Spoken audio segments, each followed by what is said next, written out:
Hello, everyone. I'm Brian Reynolds, the Chancellor with the Archdiocese of Louisville.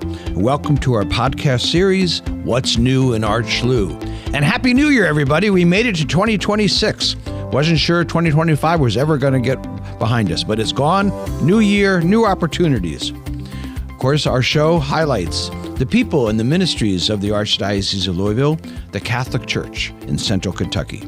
Join us each month as we welcome new guests to discuss our local church and invite you to get more involved as you deepen your own faith. The show is brought to you by the ArchLou Podcast Network. We're going to start this new year and this show with a wonderful two guests. We're really excited to do this topic. We've been waiting to do this for a while. We have two women who are members of religious communities, the consecrated women religious. Sister Paris Slapikas is to my far right over there. You're going to see her in just a minute. And then in the middle seat over here is Sister Sarah Yungwirth. We're going to learn about the two of them, their ministries, their backgrounds, and the communities in which they serve. Sister Paris, I'll introduce her first, and we'll get a chance to them to say more. But Sister Paris is a member of the Sisters of Charity of Nazareth. Currently, she serves as the director of our Sister Visitor Center, which is a program of Catholic Charities here in Louisville. The Sister Visitor Center, as you'll learn from Sister Paris, helps the needs of many residents in the West Louisville neighborhoods, but is also a presence of the church in many ways in our city. Sister Visitor is a long-serving ministry. It predates many of the other things the church does. Before working as Sister Visitor, she was a staff of the Center for Women and Families in Louisville, a homeless shelter, as well as a homeless shelter for at-risk teens in Florida. She also, I believe, was a nurse. Sister Sarah is a member of the Sisters of St. Benedict in Ferdinand, Indiana, and serves as the director of youth and young adults at Holy Spirit Parish here in Louisville. She has been missioned here in Louisville since the year 2000. She's taught at a couple of our grade schools, St. Raphael's and St. Patrick's. She was Associate Director of Vocations for the Archdiocese and the Director of Children's Ministry at St. Albert. So you've had quite a variety of experiences here. So that's the official biographies. But let me ask you two to take a few minutes for our guests to learn a little bit more about you. So Sister Paris, tell us a little bit more about yourself, please. Yeah, thank you so much. I appreciate the opportunity to be here, so thank you for having us. I am originally from Tuscaloosa, Alabama. And as you might expect, there's a pretty small Catholic community in Tuscaloosa. But I had the opportunity to grow up going to Catholic school up until 6th grade and got my nursing degree from the University of Alabama. Got my master's. Roll Tide. Roll Tide, yes. Got my master's degree from Northern Kentucky University. Oh. I have been doing social services work, primarily working with folks who have experienced some sort of trauma for 25 years and have been in Louisville since 2007. So I'm just love the city. That's some tough work you've had to handle in that kind of background. Very good. Yeah. Well, thank you for that great service. Sister Sarah, how about you? So I grew up in Hagerstown, Maryland. I went to Catholic schools there, and I have 3 brothers, and so we all went to Catholic school. Very big community there. I went to college in Baltimore, Maryland, and when I was in college is when I started to think about religious life, and we'll talk about that a little bit more, I think. And so I've always grown up wanting to work with children, and I just feel so blessed to be able to minister to children and their families. That's a true gift for me. Great. Well, we're blessed to have both of you serving in our local church and serving the wider church as well. I thought we'd start by talking about religious communities, because you have very distinct communities, quite different from each other in some ways. And not a lot of people understand the variety of religious communities. So we'll get an opportunity to talk about the communities first, then we'll talk about you and your work. But let's start, if you can. The Benedictines, Sister Sarah, are a monastic background. And you even refer to the monastery as opposed to the mother house.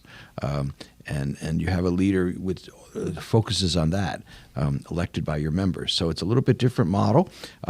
There's a number of Benedictines in our archdiocese, but your community is actually based in Indiana, as you said. Now, the Sisters of Charity of Nazareth were founded here in Louisville, Bardstown, in the Archdiocese of Louisville. You always got to get that clear. The SCNs are truly an international community, and serving, I know, are here, of course, in Belize and India and probably other places that I can't name off the top of my head. So how about each of you give us a little bit of background on your unique communities. Sister Paris? Yeah, so the Sisters of Charity of Nazareth is an apostolic community, so we're focused on service. We were founded in 1812 by Catherine Spalding and Bishop John Baptist David. Catherine Spalding responded to a call from the bishop to teach, actually, to start a school. And at the age of 19, she was elected the first Mother Superior. So if you can imagine that. Yeah. Her heart really was serving, ministering to children. That was her great passion. But really, she was a pioneer, and she served whatever needs were needed before her. And so she led the community over a period of time, off and on, for 25 years. And so we are currently in 6 countries. So we're in the United States and Belize, India and Nepal, Botswana, and most recently in Kenya. And we have our charism is St. Vincent de Paul. And so that's lived out through a call to serve the economically poor and marginalized. And so we live that out mostly through education and healthcare, through care of the earth, through empowering women, through justice issues, through vast social services of different kinds. Very good. Yeah, there are so many schools in this archdiocese, but many places around this country, besides the other countries, that have the fingerprints of the SCNs on them because they've served for so long and so well. But as you said, they used to run hospitals in our archdiocese and elsewhere, and social services. And as you say, in more recent years, a real advocacy. But all that goes back to I think Mother Catherine's heritage. Her image is all over this community in lots of ways, and that's a saintly woman. But she would best be seen. I love your word, pioneer. That's really that's my imagery of her too. So that's very great, and we're always blessed with the SCNs being part of this local church. Sister Sarah, tell us about the Benedictine monastic background and how that all works. Sure. So Benedictine life was founded by St. Benedict back in the 500s. So it's been around a long time. And it flourished in Europe, and there were lots and lots of Benedictine communities all through Europe. And then when people came to America, there were a lot of German-speaking immigrants coming, and many of whom settled on the East Coast and some in the Midwest as well. And so bishops wrote over to some religious communities over in Germany, asking to send some German-speaking sisters over here to be able to minister to the sisters here, to the community here. So sisters originally came from Germany to St. Mary's, Pennsylvania, and had monastic life there. And then they moved to Covington, Kentucky. And then from Covington, Kentucky, 4 sisters came to Ferdinand, Indiana in 1867, and started a school there, and it flourished and grew, and so we've been a presence in that area for over 150 years. And monastic life focuses on prayer and work, and then that feeds the ministry that flows from that. So our prayer together, our community life together feeds our ministry and helps us to seek God.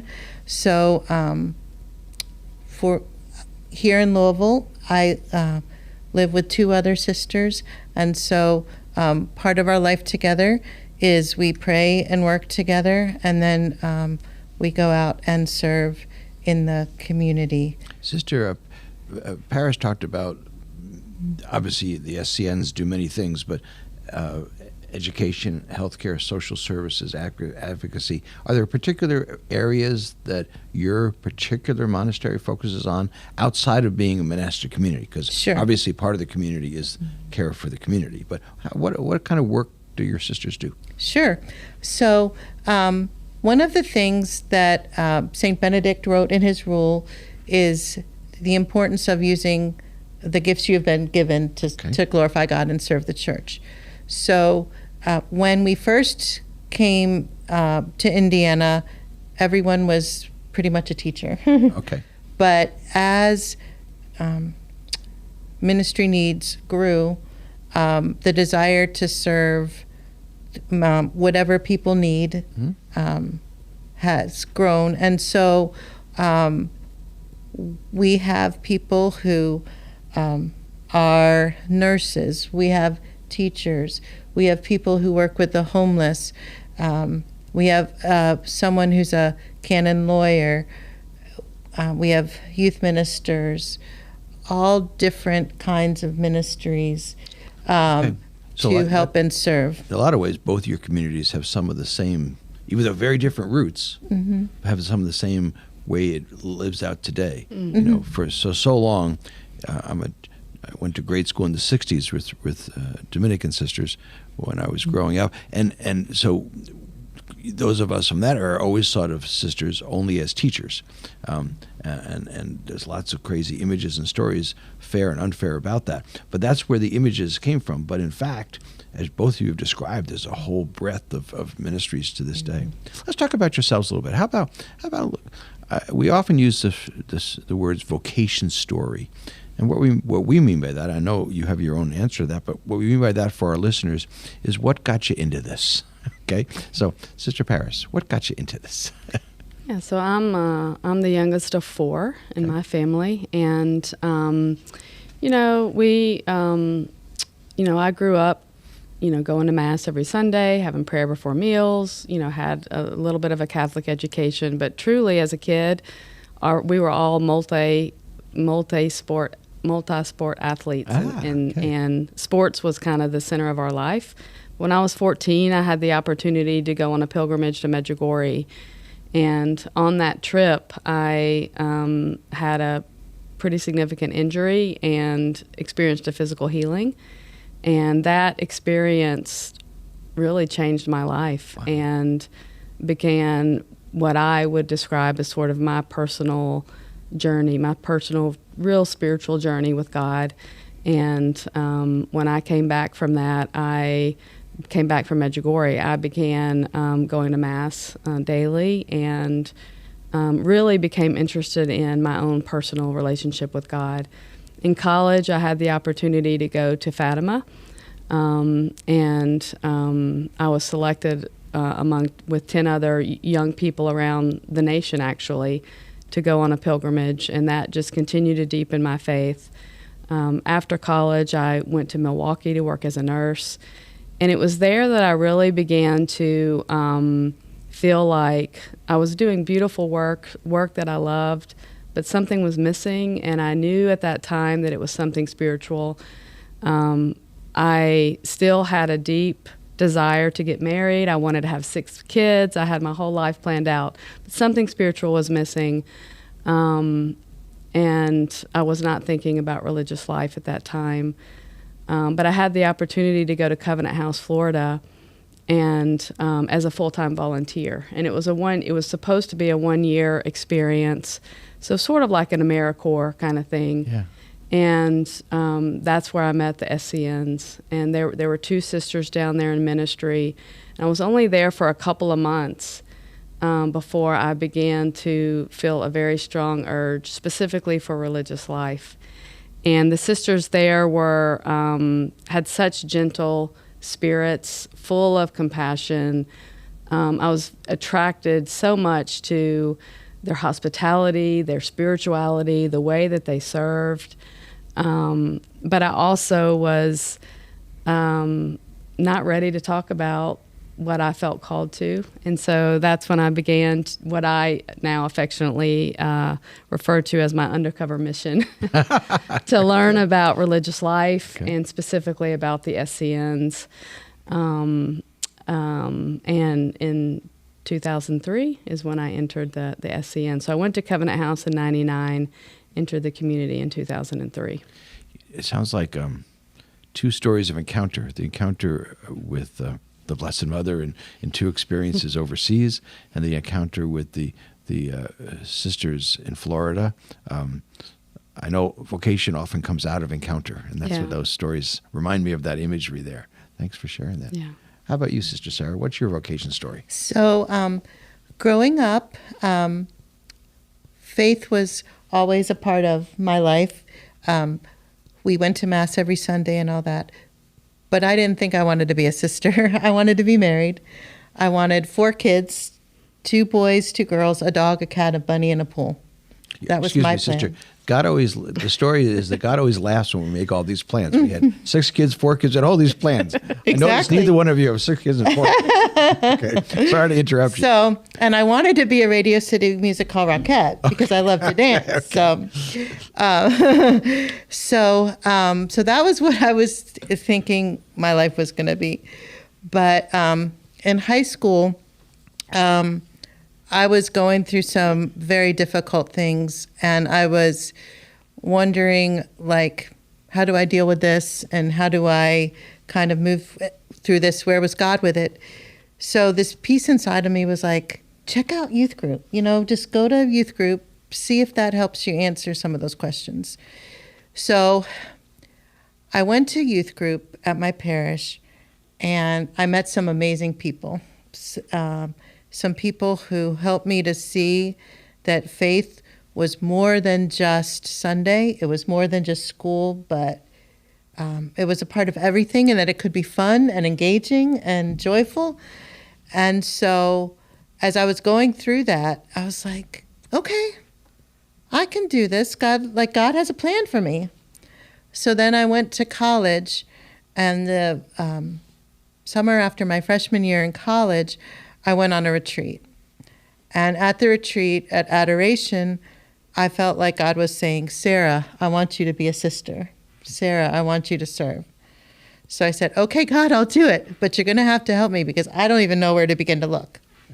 So the next Sunday, I was at Mass. And as I walked into the vestibule of church, there was this big poster that said, do you feel called?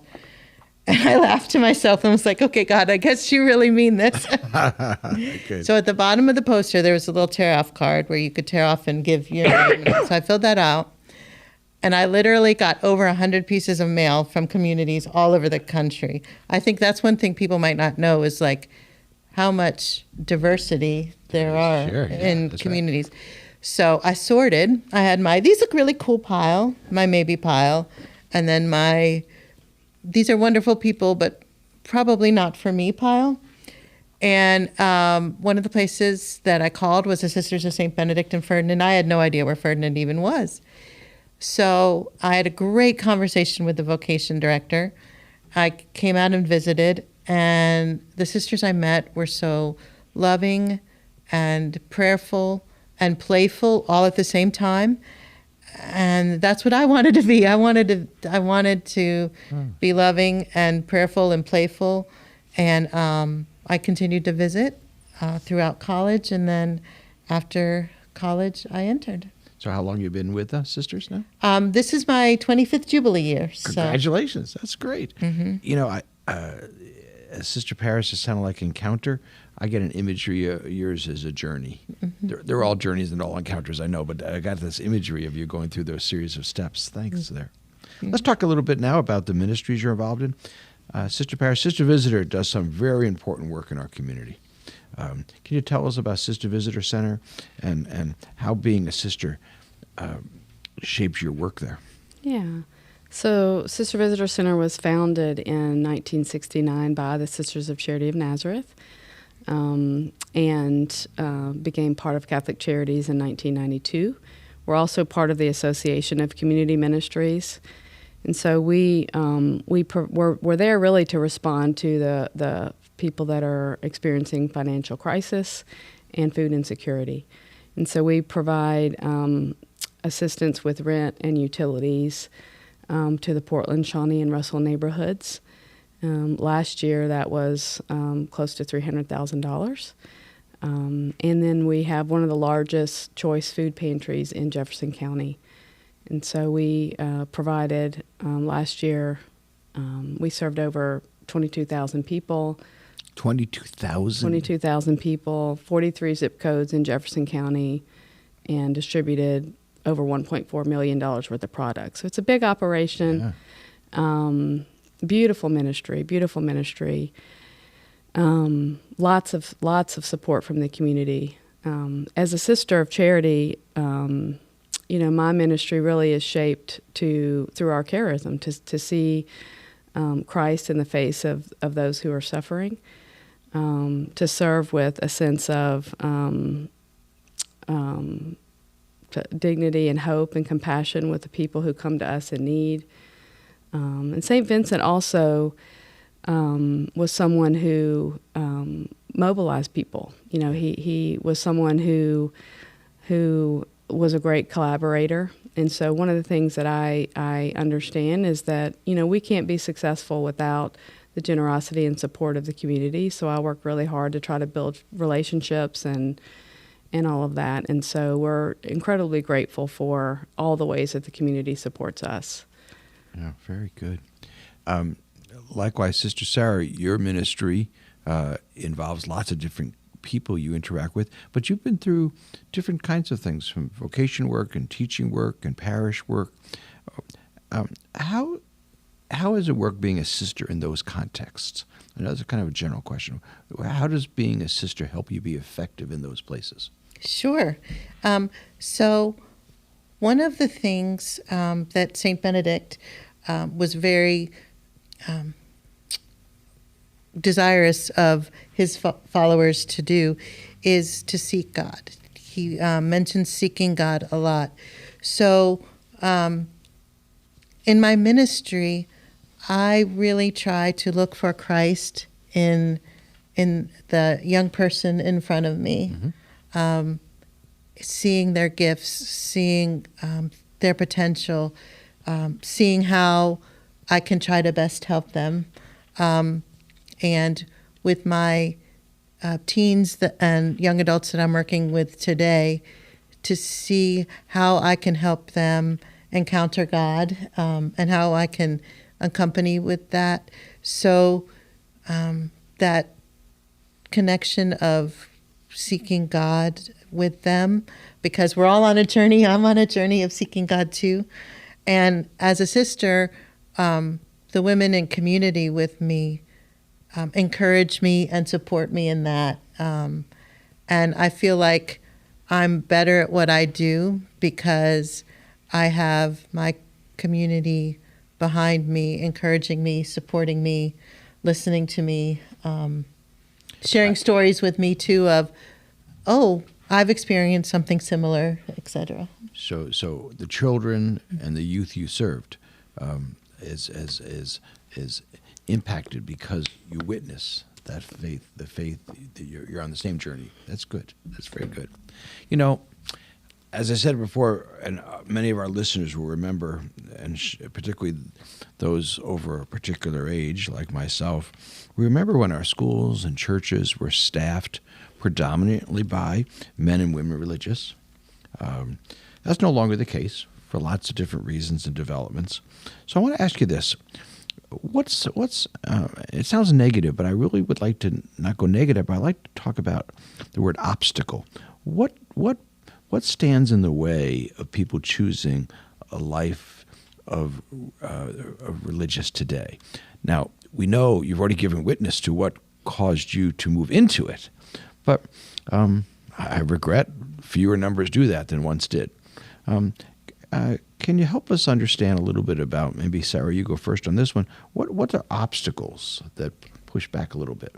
So when I worked in the vocation office, one of the things that was very prevalent in my mind is that young people today, there's a struggle with commitment sometimes, that people like to keep their options open. And so helping to people to see the beauty of commitment and the beauty of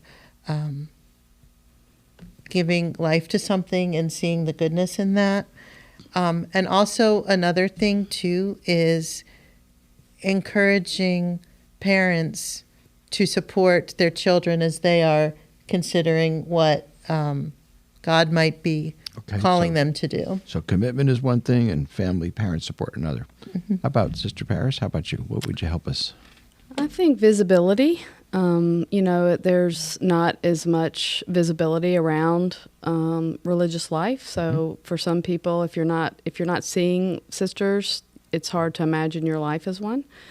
I also think that society as a whole encourages independence, encourages wealth, has certain ideas about what success looks like. And so that sometimes seems to be at odds with vows of poverty and chastity and obedience. I think that, I think also there's just misconceptions around the joy that religious life can bring, And again, if you don't have the opportunity to be around sisters and experience what religious life can give and what it can bring and what it can be like and what it has to offer, you don't have the opportunity to, to mitigate some of those stereotypes. In both cases, it sounds like the obstacles can actually be turned around and be what attracts someone who wants to learn to commit.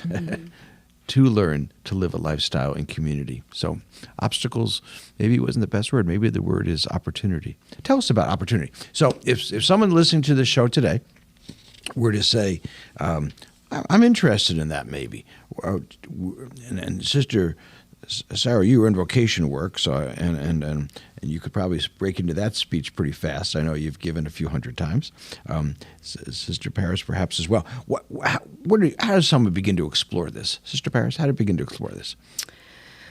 Well, I think a great opportunity is to pray. I mean, it starts with prayer. It starts with trying to listen to what's inside of yourself and trying to discover what brings you joy. Practically, talking to sisters, talking to vocation directors, having a spiritual director to try to help you see where God is leading you in your life, are some sort of basic steps. I personally live in a house of hospitality, so some communities have actual opportunities for live-in experiences to try the life on, and just see what it's like to actually be in community.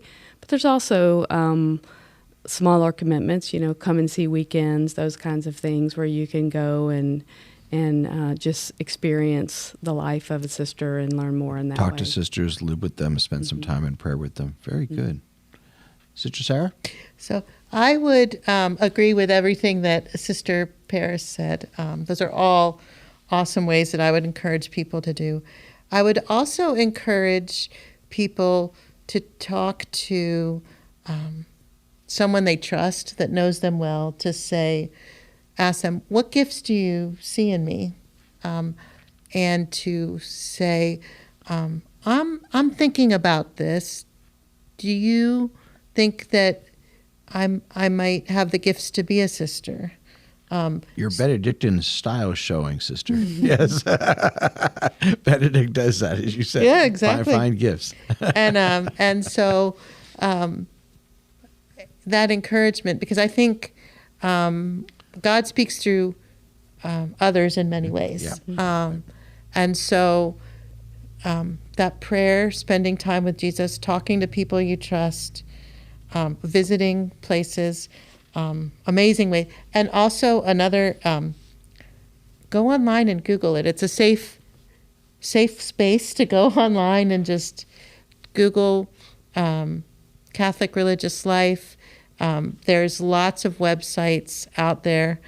On Vision Network, they have a vocation match thing that you can do to kind of see what type of religious sister or brother you might be called to do. So vocation match is a great thing to check out. Boy, the modern technology, vocation match, that's wonderful. Oh, this is, once again, this is one of those shows I wish we had 2 hours rather than 30 minutes, because there's so much we can explore. We may have to do this again. But I got one last question I want to ask you. I'd like to look ahead a question, if we would. Let me ask both of you about the future. 5 years from now, not 50 years from now, 5 years from now, what do you hope and vision for the direction religious life is moving in for perhaps your community, but also perhaps for you personally? Either one. Who wants to start? Sister. For me, I feel like 5 years from now, my hope is that religious life will be seen as a truly joyful, viable way of living out God's call, and that I see that joy permeating the communities in which religious sisters serve, because there is a true joy in religious life. So letting that joy just flow, and when people experience it, they will hopefully draw closer to Christ. And I want to be a part of that. More joy, more close to Christ, to the direction of exploring, expanding the world through experience of joy. Mm-hmm. Sister Paris? I think religious life will continue to be vibrant, continue to be prophetic. I think it'll be creative. I think they'll be smaller. Communities will be smaller. And I think that we'll be more global, working together more collaboratively on the margins, utilizing technology to do the work, in terms of how we collaborate with one another. But yeah, I feel very excited about the future of religious life and what it holds for us.